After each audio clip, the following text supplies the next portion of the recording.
Good morning, Altif. How are you? I'm doing great, Ryan. How about yourself? I'm doing great. I'm very excited for this conversation.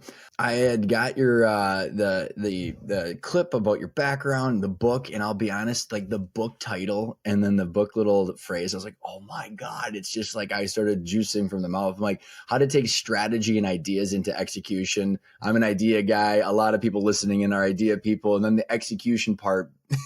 It's about kind of thread that needle, man. And you have a unique system and some very fascinating concepts that I can't wait to understand how you came up with, like upstream versus downstream and input meetings versus output meetings. But why don't you just give everybody a little bit of an overview of your background, and then we'll kind of jump into how you started coming up with these concepts. Sure. Yeah, Ryan, I'm happy to do it. Well, I'm mainly a Silicon Valley background.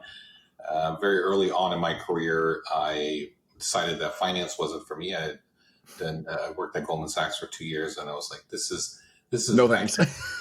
I was like, yeah, like this is not a real business. I mean, it's more transactions. I want to be part of the day to day operations of something where I can touch the fabric. You know what I mean? So Mm-hmm. I wanted to be more into an actual business, and I fell in love with technology quite early. So I got involved in the internet space, really at the very early stages of the thing, and that led to just being involved with companies like Yahoo and Amazon and some startups as well for over 15 years, and I thought I'd pretty much do that for the rest of my career. But in 2013, about 10 years ago, something in the world began to change. And that change was that every business saw themselves as, potentially that they could take advantage of digitization and technology, Mm-hmm. or they might be disrupted by it, right? So two ends of it. So everyone from, McDonald's to Starbucks started thinking about technology not as like a back office thing, but actually a customer facing thing. Mm-hmm. And, I got a call from the CEO of McDonald's, and fortunately, I became the first chief digital officer in the history of the Fortune 500. So I said yes to that opportunity because it seemed like an opportunity to blaze a new trail, and as a result of that, I was able to help multiple Fortune 500 companies grow at a time when they really needed it. So that's my background in a I nutshell. when I was reading in your book about your McDonald's experience, and what did you say it was like 100 countries trying to layer in an app that everybody. Honestly, I was sitting there going, I can't even imagine. You probably could be a lobbyist now because of how many stakeholders you had to unify together. And like, oh my gosh. It did feel like government sometimes, where you're like, wait, are we a company or are we, a bunch of, different sort of political alliances here?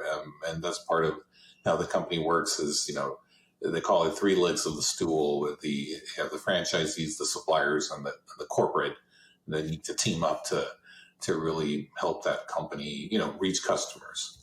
So So let's take like, well, and I think about why that's so important to me because like I've gone through sales of companies where you have so many stakeholders that are trying to get to one goal, and it's like, and I'm kind of seeing inside your thoughts or potentially of like how you ended up with the material that you did.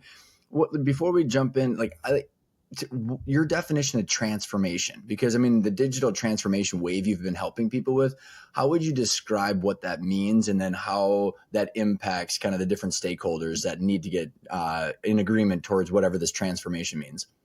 Well, a transformation is basically a generational leap, meaning whatever you're going to set up, it's going to pretty much be the engine for the next 25, years, pretty much. And so it's actually really hard because there's probably something that's already been set up and people are used to it. And now here you come along, trying to paint a picture for something where a lot of things need to be rethought. So, you get a lot of resistance, you get some advocates, it's a lot of hard work. The good news is that on the other side of it, it can be like rocket fuel, like I said, for a long time. So, I mean, the work we started doing in 2013 at McDonald's, it's 10 years later, but they can annually look at, several points of growth, percentage points of Mm-hmm. growth and count on it because it just has a lot of tailwinds, and that's really Mm-hmm. what transformation's about.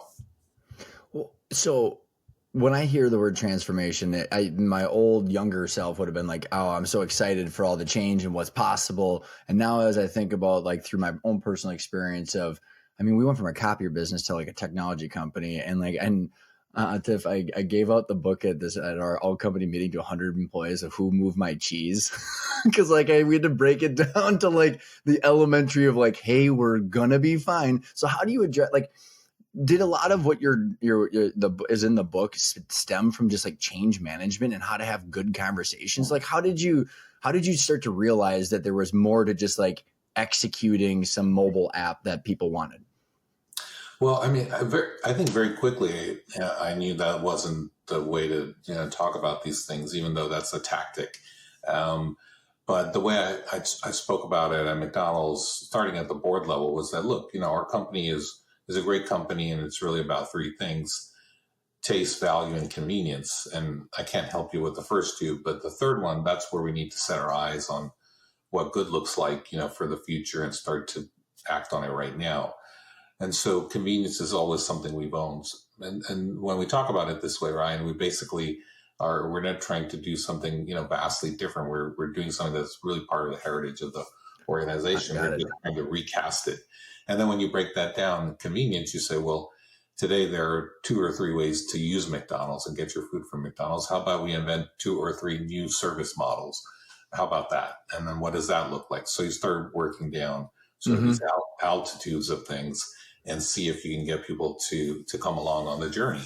That's an important part of it. But yes, to answer your question, 100% of why I wrote this book and what I learned is because I was in a situation where I badly needed it, and I wasn't going to be able to, execute on my role if I didn't find ways to kind of get and mobilize an organization for change. Yeah, because that's the mobilization and the unification towards that ultimate goal that's unified is what the rocket fuel is, right? It's like when everybody's chugging along at the same, towards the same direction. You had mentioned it in your book, Atif, is like, why in God's name did it take this long for someone to realize that there was a missing thread between strategy and execution? And, at the Fortune 500 companies that you were dealing with, that there wasn't a playbook for something like this. Yeah, I mean, the reason I think, Ryan, is that, a lot of Fortune 500 companies are really, writing on a playbook of the past, of the 1950s when Peter Drucker, wrote about management theory. And then Jack Welch came along and for a generation kind of seeded the idea, which was right at the time, that execution is king. And then that actually began to change in probably 20 years ago, to be honest with you, where execution is not enough because the pace of change outside is just a lot. And then you need to figure out how you move as quickly internally to kind of process some of that external change and figure out what it means to what you're doing. And, the world is not this kind of the stable place where a business can make a 6-month plan and just stick to it. And I'm not saying you replan every day. Certainly that's not the case. But you need to know that there's a lot of ambiguity out there, and you don't want that to cause you to be stuck. You want to do something about these unknowns that come up, so you can be confident in the actions that you take. And that is something that's really more left to chance and personality in companies. And usually there is no system for it. Yeah.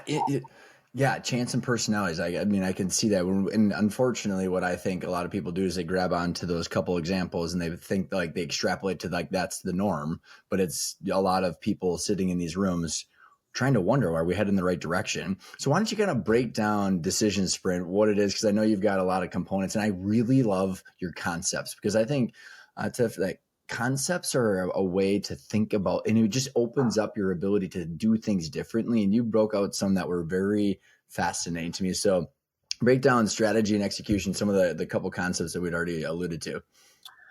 Well, I think any organization, whether it's a small business or a large company, generally has this, what I call a problem solving frontier. And that's a fancy word, but, in plain language, that's essentially, these are the meaningful areas where we can invent something or we can improve something that we already do. And that's pretty much what I'm referring to there. And this problem solving frontier, it can't be 40 things, right? It needs to be, a few big buckets, and then maybe they break down into some other buckets, right? And so it's important to know what these are. And I don't care if you run a car wash or you run Lululemon or you have world domination as McDonald's, you have a problem solving frontier, and no one can tell you what it is. You know what it is because you're the operator. You know what that is. So I think it's important to be clear about that. Now, within that, what I try and elaborate on in Decision Sprint is the idea that some of the opportunities are ambiguous. Like, what should we do? And what I do in the book is break down getting you from idea to execution in 3 phases. And those phases are exploration, alignment, and decision making. And I'll just go into the first one because I think that's the key one to, of course, start with. So purposeful exploration is a really good use of time, because if you're taking a problem that's meaningful for the company, meaning if there's opportunity, if it works out, there's really a lot of value there. Then what you want to be able to do is, before you rush to judgment or have a strong conclusion on what the right thing to do is, you need to slow down a little bit. And I advocate for building and running explorations, which are essentially, making it clear what is the problem statement, and then basically gathering enough of the key questions or the unknowns and trying to get to the bottom of them, and doing that before drawing a conclusion or making a recommendation. And I think this is something that's often missed in companies. We often do alignment before exploration, and it needs to be the other way around. So would you think about that, Tiff, as like kind of the bullets from Jim Collins' book, Good to Great, like the bullets versus the cannonballs? Like, hey, you're doing the A/B testing before you put all your resources and all your bets on the thing that you're not sure will actually work out. Yeah, I mean, I think the response to these unknowns is usually one of 2 things. It's either to be cavalier or is to shrink and sort of do a limited idea, So being limited is basically like, oh, we're kind of acting out of fear, so we'll shrink the idea, and then you execute on something that's it's kind of a yawner, right? Like the customer doesn't. Yeah, the customer doesn't notice. You still do a lot of work. Or being cavalier is just wishful thinking, like, there's a lot of holes we can poke in this, but let's give it a go. And that's not a great way to run a business either. And I know that business owners don't like that, because they've probably been burned by that in the past, right? So the better way is sort of the middle way, where you're saying, okay, there are a lot of unknowns here. We're not going to shrink in terms of big thinking here, but we're going to systematically sort of identify these unknowns. In my book, I talk about doing that in the form of questions. So just imagine developing a good question list, enough of the right questions about the things that need to be understood, and spending a little bit of time, getting to the bottom of those questions. Is a little bit of your detective work. And then pulling that together to then say, okay, what recommendations make sense based on this kind of exploration of the problem that's in front of us. And that, I think, I'm offering a methodology for that in the end, the bigger your company is, the more likely that you need a methodology, because otherwise the trains will move very fast towards, different alignment. They just don't stop. The trains don't stop, right? So the bigger you are, the faster it's going, the harder it is to stop or pause. A lot of blind spots. In fact, the bigger you are, I think the more likely you'll miss input, because, you need a brain trust. We talked about this a little bit before, Ryan, where, a good company has the brain trust moving, where, like, okay, based on what we're looking at here, or the problem we're trying to solve, what are the nuggets of input we need from this organization? That's why we have the people, right? And in a big company, sometimes it's big, it's cross-functional, right? And sometimes those inputs are missed. So honestly, like your input versus output meeting, like, oh my God, like I started using it right off the bat, and then I started even doing it with my wife. I was just like, can you break it down for the audience? Because it was like life-changing, because of how many times I realized I was in these meetings where everyone was conflating the meeting and the purpose of the meeting, which just leads to tension, drama, conflict. That's unnecessary, even though there's a bunch of good people in the room.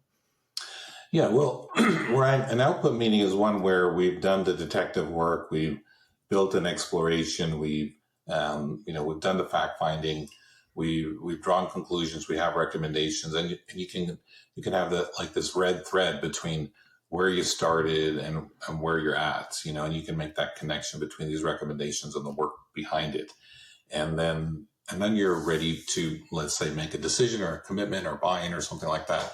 That's more of what I call an output meeting, and it's got to stand on its legs, right? Like, you don't want to be a stakeholder in an output meeting where you can poke a lot of holes or you can't follow the work, right?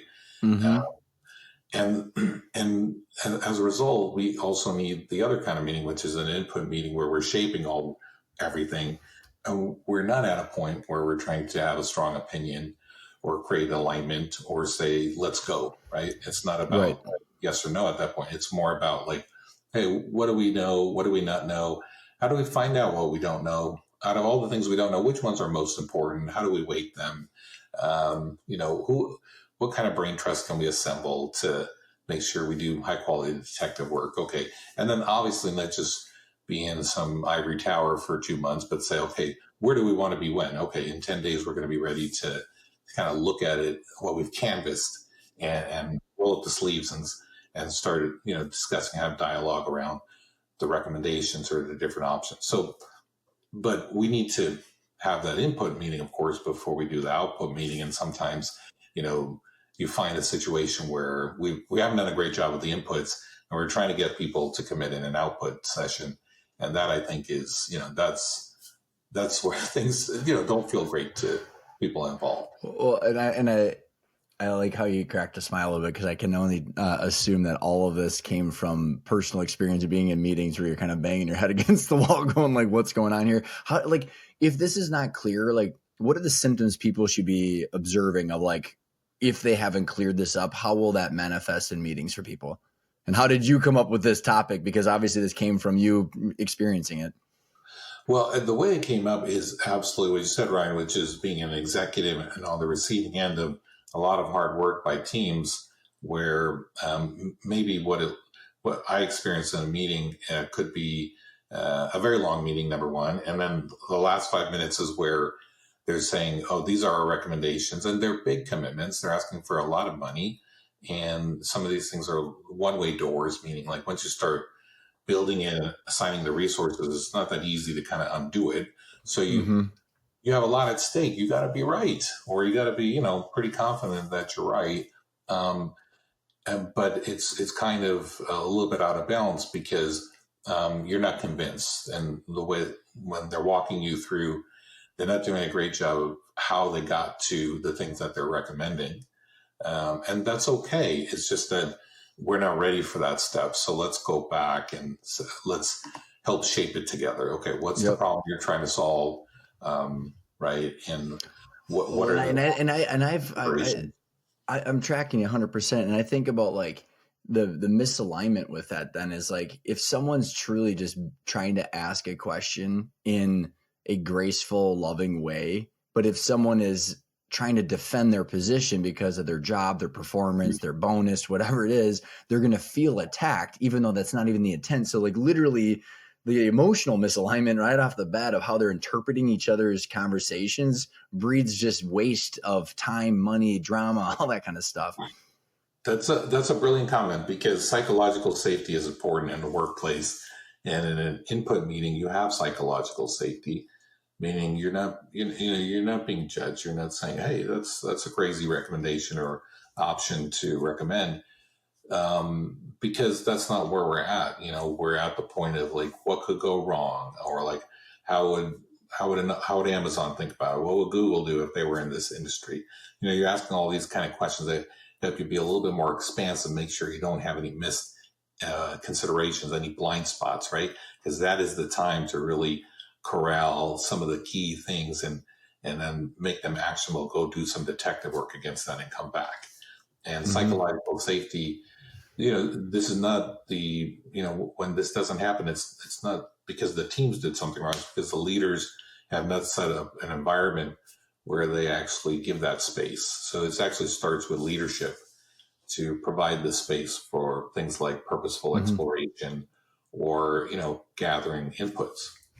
So I got a interesting question because with my experience being disproportionately in privately held companies not backed by professional investors, my partners have got experiences in private equity roll-ups and stuff like that. But like the audience, kind of a flavor as we had talked about, like privately held, like we're if they don't want to do something, they kind of just don't have to. But like what I like, it would come in from your experience, where like what I think is very fascinating about VC led companies, PE companies, or private or public companies, very target financial targets that are clear financial targets that just drive behavior and timelines. And so I'm saying this because I've watched where, like with your book, you're talking about thinking, and I think like, I'm curious, honestly, like in your experience in your world, has thinking always been valued the way it is now? And because I think a lot of the people in my space, they get sucked into the day to day, and it's the whole proverbial work on the business, not in the business. But people are like, I don't even know what that means, because you could be running a $200 million company, still playing the role as CEO, and you can't. And I think people have this natural tendency to do, and if we're not doing, they get full of anxiety, which then forces them kind of just back to the doing. But your input meetings that you're talking about, I just think about it like the Abraham Lincoln, 6 hours to chop down a tree, 4 hours to cut it. Right. And like, so has there been a shift in like the value of thinking and good thinking, or is that like, does the question make sense? Yeah, absolutely. I mean, I'd like to tell you the answer is yes, but I don't think we're there yet. and But I think it's coming, and I think it's the reason why it's coming is because of AI. And But let me go Mm-hmm. back, and then we can go forward And a yeah, and little. feel free to justify or put some color to that comment. I like it. Well, I would love to tell you that, in your Fortune 500 company, there's enough of the right thinking, but, there's a lot of demands, there's day to day pressures, and actually, people don't even know if they have permission to think. Because if they start thinking or asking questions, will they come across the right way?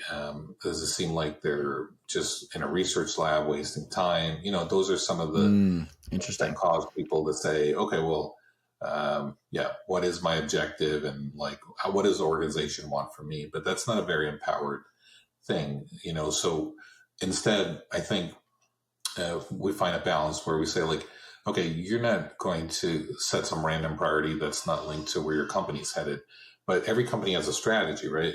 Especially bigger companies, they have this pyramid chart with some strategies, some pillars. Each pillar has some key initiatives. So your company has put a stake in the ground. This is where we want to go. Within that, you should be able to, work with a team and be able to look at new ideas and do things like purposefully explore them to see if they have merit, right? And be able to make the case or at least tee it up for further consideration, things like that. So we need to do more of that in the big companies. But the reason why I made the comment about AI is because AI is just really good at helping you surface things and all the existing knowledge in the world about a particular subject. I mean, if you're a company and your next big idea is there, and then you start asking ChatGPT or other tools like that some questions, it's going to expand your mind, right? Now that's going to come into the day-to-day workflow of companies. And so, as a knowledge worker, basically, you're not going to be able to just, uh, be Do asleep at the things. wheel. Yeah, you don't want to be, out shined by the AI, right? You need to be able to turn your brain on, and you Well, and can do it. right. And I don't know if what I find super fascinating, Tiff, is that like, I mean, you have like EY, KPMG, Accenture, McKinsey, and all these companies where like they're all supposed to be, or are whatever. I don't mean anything in particular, but like how they're supposed to be the ones telling everybody like how to think, right? And like I think it's fascinating because my partners had hired EY like during the private equity role. They were spending like $5 million a month with EY with integration costs and all that stuff, disproportionately a lot of kids in their mid 20s that are billing out $400 an hour. And what I find super fascinating is I could sit down in front of a computer if they're sitting right next to me. And if you've had more experience and you know what questions to ask, they like your experience gives you the upside almost like, so there's like this, the thinking and the experience actually, like, even though they're working at one of the technically the smartest, most powerful, consulting firms, if they don't know what to ask the machine to get them where they want to go faster, there is no more downstream meetings because we don't know what we're doing. Well, yeah, exactly right. And the only missing ingredient is a problem solving method that you can bring into your work, which is, the purpose of why I wrote Decision Sprint, because you have the intellectual capital in your company often, right? You hired the right people for the right reasons. So you have the brain power, and now it's more about activating it towards, towards the problem you're trying to solve in a good way.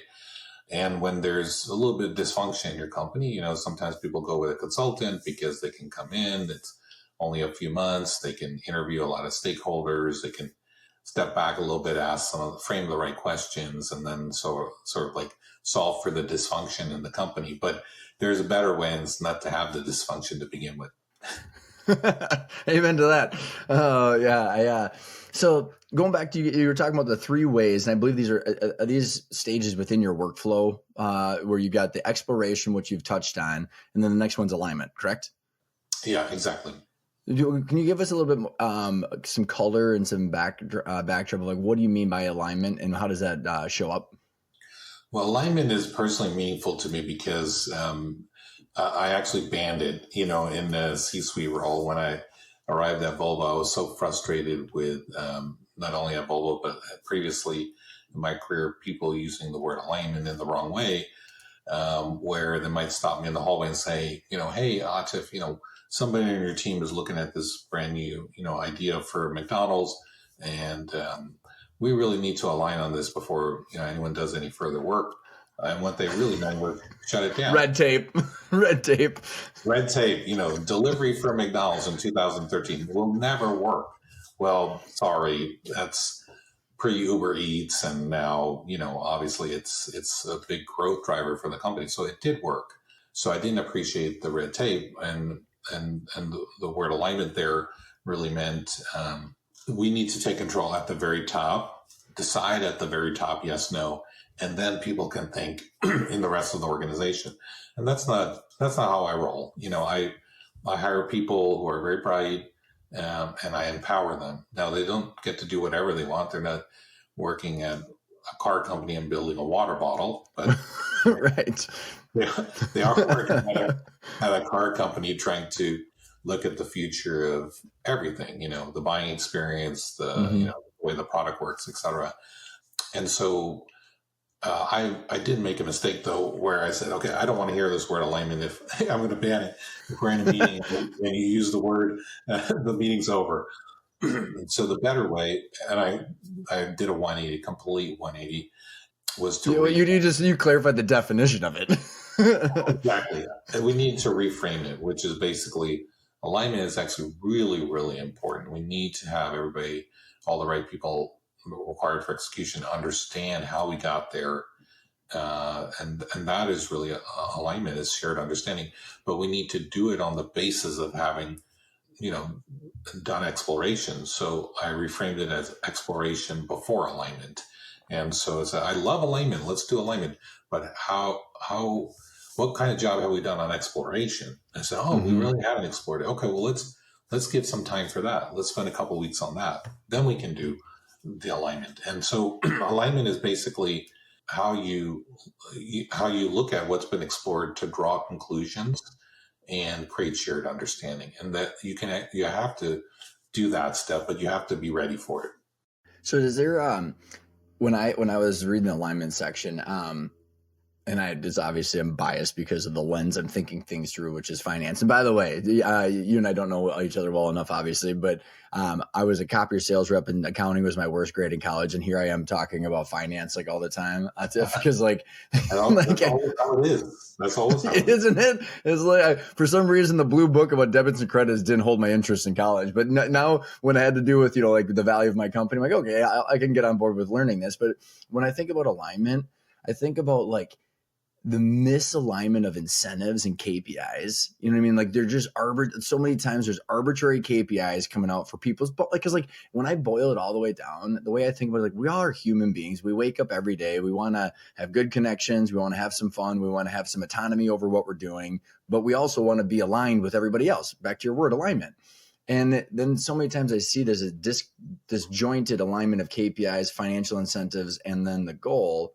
And I kind of boil it down to like one of my favorite examples is with Steve Jobs when he went back. Oddly enough, we got the whole comparison with Sam Altman today with Steve and all that kind of stuff. But when I think about when Steve came back, what I found super fascinating is I think he ended up creating one P&L from what I gathered, because they had all these products and services, and they were all these incentives for everybody to hold their budgets, have their autonomy, and he can collapse them all into one P&L. So that way he could unify everybody. And then kind of the last part of context stuff is, the book Bold and Abundance by Peter Diamandis. I don't know if you're familiar with those books, but like, I think it was Bold where he was talking about, or was it Exponential Organizations? I can't remember, where he was like, hey, create your own P&L for the company that you want to overtake your company, as a way of kind of circumventing these incentive misalignments. But that's a lot. But I just wanted to give you a little bit more of my thinking when I'm coming to the alignment.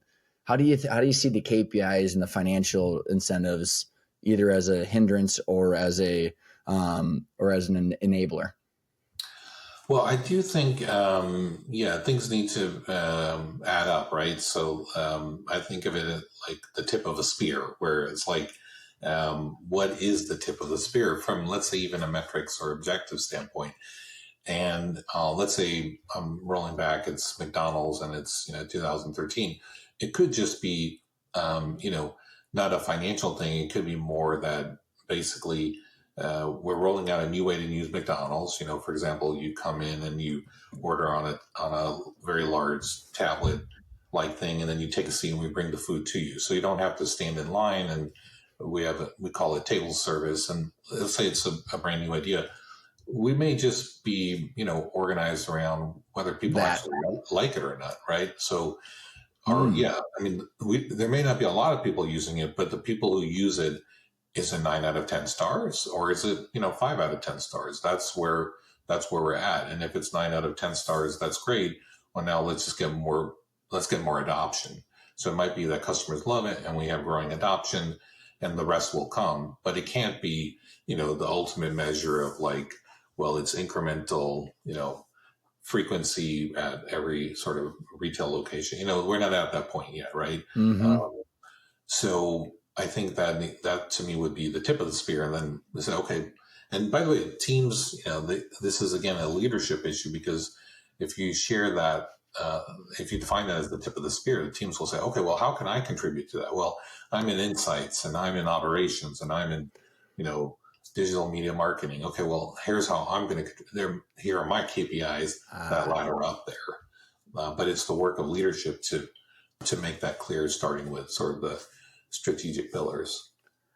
Well said. I don't know. This is why I just liked your book so much, because it's like there's just such a lack of the clearly identified outcome of like what is it that is succeed? Like, what does success look like for everybody? And then we can then go down through alignment. So then after alignment, what's the third bucket?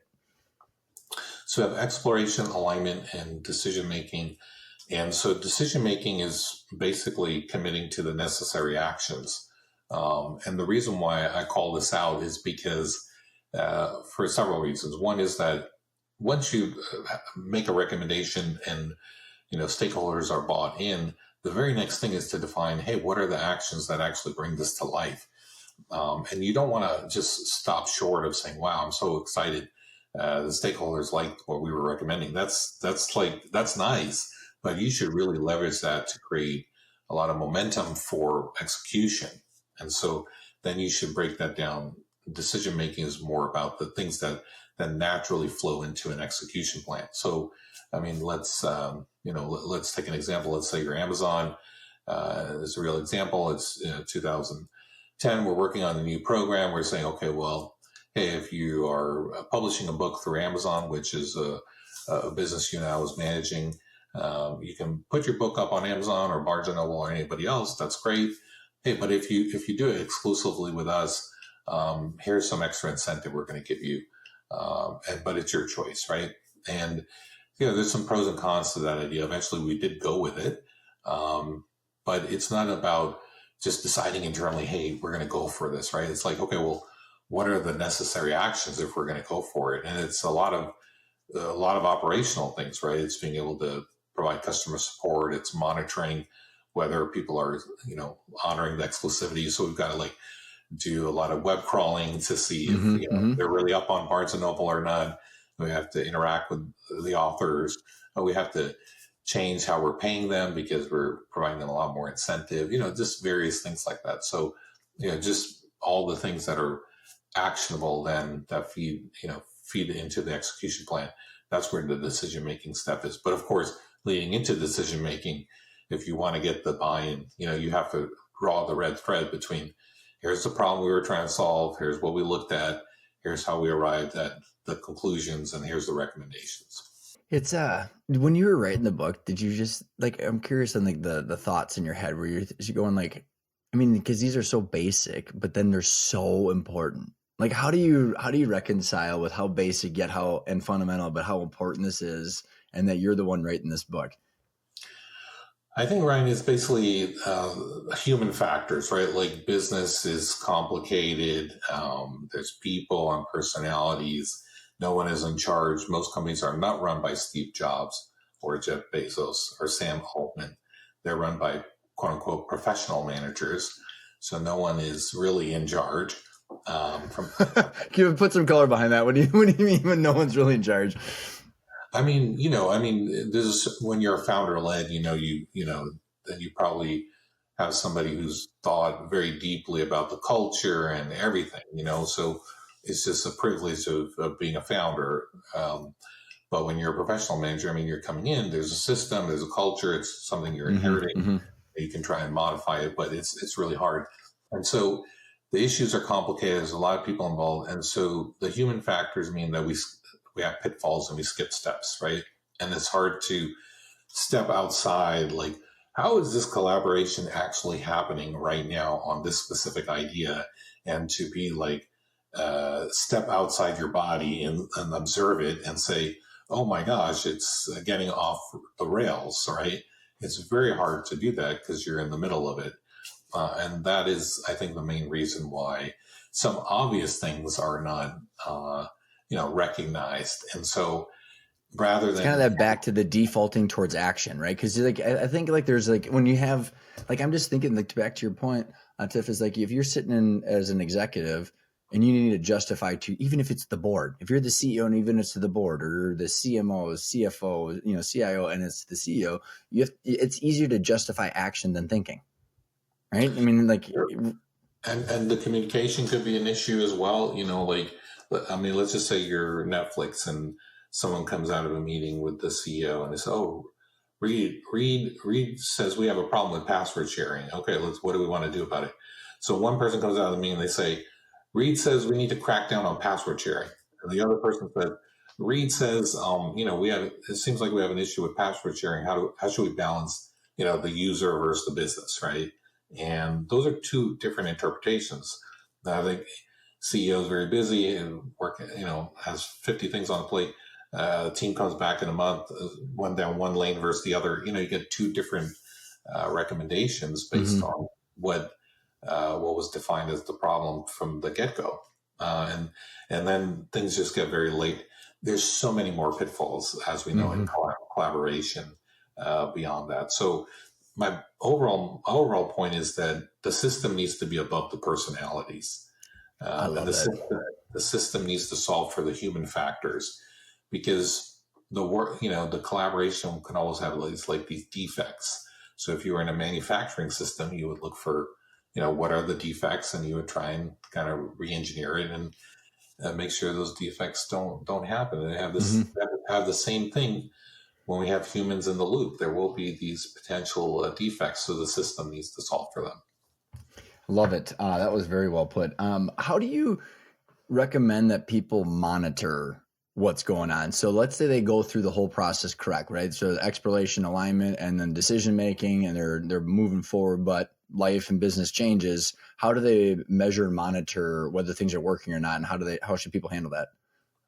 Well, I think they can look at a few things that basically pulse with the teams in terms of like pace and velocity, like how quickly are we moving as an organization through our ideas, like how confident do we feel about the decisions we're taking, and then I think that it's also important that there's actually less burden, like fewer meetings to get there, basically. Right. At the end of the day. So for me, what it looks like is, a team might implement decision sprint, and after some period of time, they're like, "Wow, it's a lighter lift. It's less convincing. It's less meetings for meetings' sake, right? It's some of the work is even being done outside meetings, and on top of that, it seems like we're moving faster and we're more confident about what we're moving on. That's really, in the end, all of those things need to be what we're shooting for." So, you had I can't remember where it was in the book, but I think you touched on like your definition of culture. I think it had tied into the systems and workflow, but when you think about culture, and how does this change what people might think of culture? Well, I mean, culture is more than slogans, right? Because they're every important past that. And I like the slogans, but the slogans need to be the cherry on top. They're not the layers of the cake. The culture in the company is really, you can tell by doing the day-to-day work experience of the employees. So they're in a meeting, they're part of a team, they're collaborating, there's something they're all responsible for. Like, what is their experience and contributing, and working together? That is actually the culture of the company. So do they feel comfortable being heard? Are they able to contribute when they have something useful to say? Is that integrated into the thinking? Do they feel good about like what comes out of the teamwork? Like where wow, it's 4 people and it's 1+1+1 +1 is like 8. Like then you tell your brain trust is really humming. That is really in the end, you know, the sign of what the culture really is. And what I'm trying to do with Decision Sprint is create a culture where people are lead with questions, and that is a neutral thing. It's not something people take offense to. It is something that actually makes the work product and the ideas better. Because the ideas are better, people feel like they're more confident in where the company is headed, and they get satisfaction because because they feel like we're getting somewhere together. It's so many times. I mean, honestly, when I think about the people that I've worked with, like people just want to execute at a high level with people that they trust towards a unified goal, and like. It's again back to so basically when you think about how many people want to leave to go somewhere else, I think it's like what people are just wondering, what am I doing that's impacting what goal? And this is solving a lot of that, which I can only imagine increases the employee retention and satisfaction, etc. What are you hoping to make a mark on the world with the book? Like what's the long term, like what are you getting out of it? What are you hoping for? So for me, Decision Sprint is part of a constellation of things, but they're all moving towards the same North Star. And that's really to offer kind of, the system for how kind of the operating system for how companies are managed. And I think, spreading ideas and methodology is what I offer in the book. And you can read the book and take certain parts of it and make your work or your team work better today. The other ways to do that are, other parts of my constellation, which are Ritual. And Ritual is an app that actually any team can use to build and run explorations and produce recommendations and just go from a raw objective or idea to something concrete in terms of That's awesome. like a strategic narrative, right? So I'm kind of democratizing this approach through software. And so offering those things, some companies have brought me in to do workshops, or my team to do workshops for us to stand up some of these workflows, as sort of a services engagement. So it's a constellation of things, Ryan, where basically we're trying to establish this culture and system of problem solving and continuous innovation in companies for the benefit of the companies, but also for the employees, so that our workforce can feel more empowered, contribute and feel better about impact. You having fun? I'm having a lot of fun with it. I mean, the beauty is that a lot of times you don't know exactly where you're going, but when you start to see that, like, the fish are biting, that's exciting, right? Because then there's a need. There's probably a very deep ocean of need in there. So often it becomes a question of, like, how are we going to, it's such a big need. How are we going to approach it? So that's why I have the constellation of things. That's awesome. Yeah. Is it weird being kind of in your position now versus having all the overhead and responsibility at the previous positions you've had? It is different because, my last role, I was at the president level in the Fortune 300, and there it's a different situation. But I think in this case, I'm motivated to kind of leave my personal stamp on the world. And I think building something is always different than sort of, just sort of like doing more of the same. Doing more of the same or making small tweaks, right? Like, I mean, you get to do that at the top as well, as long as you create the space for it and you're motivated and you have ideas. But it's just the amount of space you have is more limited. It might be like, 10 or 20% of your work versus like 90% of your work, which it is right now. So all my creative juices are flowing, and that's very exciting. Just look at, OpenAI and things like that. I mean, those are not overnight successes. Those are, decade-long sort of, missionary work, like big ideas, solving very complicated things. It takes time to build these things. Yeah. Here we have another 20-year overnight success, right? Like it's only what the people see. I know we're short on time here, so I got two final questions for you. Well, one would be: is there anything I didn't ask that I should have? I think you nailed. You're really in touch with why I'm doing this and what it offers to businesses. So I think we cover a lot of ground. Good. I appreciate that. So one of my questions is the word intentional. I love to hear people's definition of it because the name of the show is because of the questions that I've been asking people. So I'm curious of what your definition of intentional is. Well, I think you easily recognize the outcomes, and know that they're happening along the way. And to me, that's really what it's about. So if I apply that, and I know you're a very applied person because you explained how you didn't like accounting in theory, but you actually really like it when it matters. But yeah, to apply intentional to me is like, okay, every day, you can wake up and know that you're actually really connected to where this thing was intended to go in the first place. I love it, man. All right, Atif. Best place to get in touch with you, the Ritual app. What are the links? We'll put everything in the show notes for the guests and for the listeners. Great.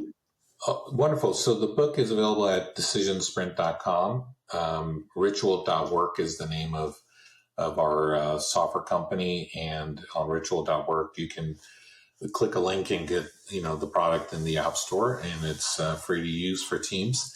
So those are the main two ways to get in touch. If you're interested in getting in touch with me personally, then LinkedIn is the best way, and I do look at my messages. And you have quite the following, and you've got some wonderful newsletters out there I will add for the listeners.